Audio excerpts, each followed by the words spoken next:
जय श्री हरि विष्णु, राधे राधे। आप सभी का मेरे चैनल में बहुत बहुत स्वागत है। आज हम आपके लिए शनिवार व्रत कथा लेकर आए हैं। कथा पूरी सुनिएगा और अच्छी लगे तो प्लीज लाइक, चैनल को सब्सक्राइब जरूर कीजिएगा। एक समय स्वर्गलोक में सबसे बड़ा कौन के प्रश्न पर नवग्रहों में वाद विवाद हो गया। विवाद इतना बढ़ा कि परस्पर भयंकर युद्ध की स्थिति बन गई।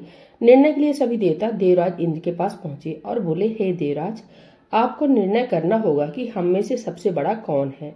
देवताओं का प्रश्न सुनकर देवराज इंद्र उलझन में पड़ गए।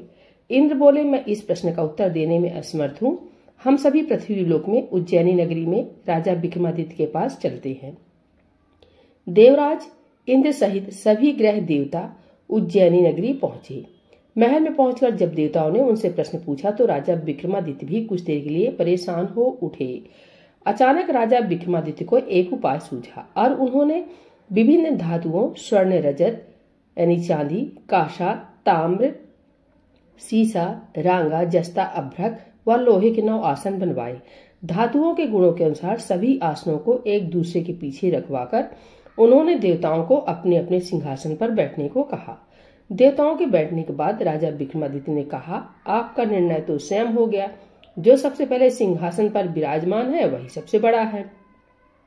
राजा विक्रमादित्य के निर्णय को सुनकर शनि देवता ने सबसे पीछे आसन पर बैठने के कारण अपने को छोटा जानकर क्रोधित होकर कहा, राजा विक्रमादित्य, तुमने मुझे सबसे पीछे बैठाकर मेरा अपमान किया है।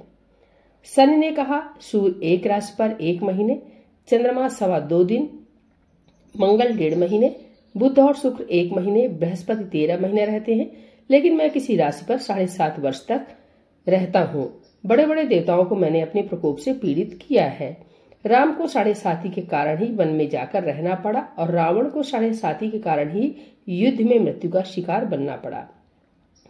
इसके बाद अन्य ग्रहों के देवता तो प्रसन्नता के साथ चले गए, परंतु शनिदेव बड़े क्रोध के साथ वहां से विदा हुए।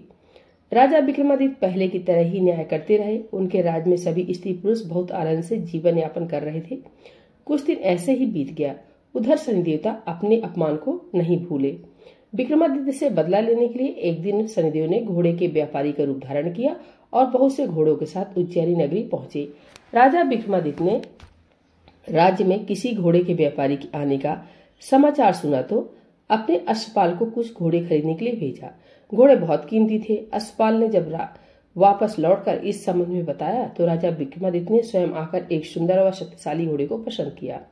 घोड़े की चाल देखने के लिए राजा उस घोड़े पर सवार हुए तो वह घोड़ा बिजली की गति से दौड़ पड़ा।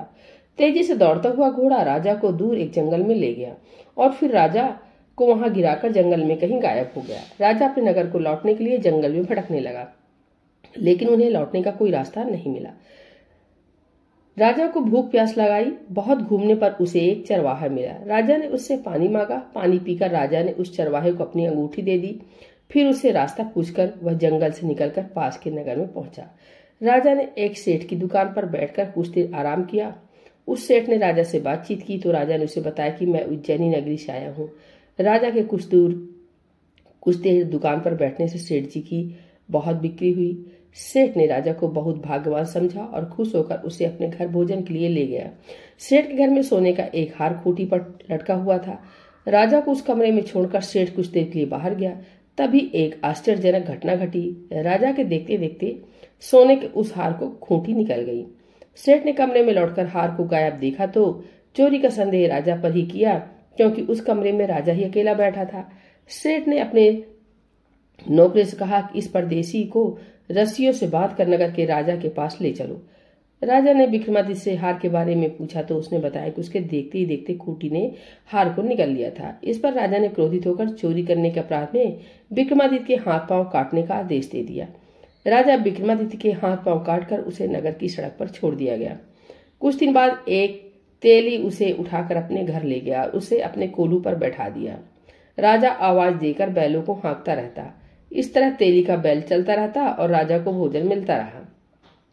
सन के प्रकोप की 7.5 पूरी होने पर वर्षा ऋतु प्रारंभ हुई।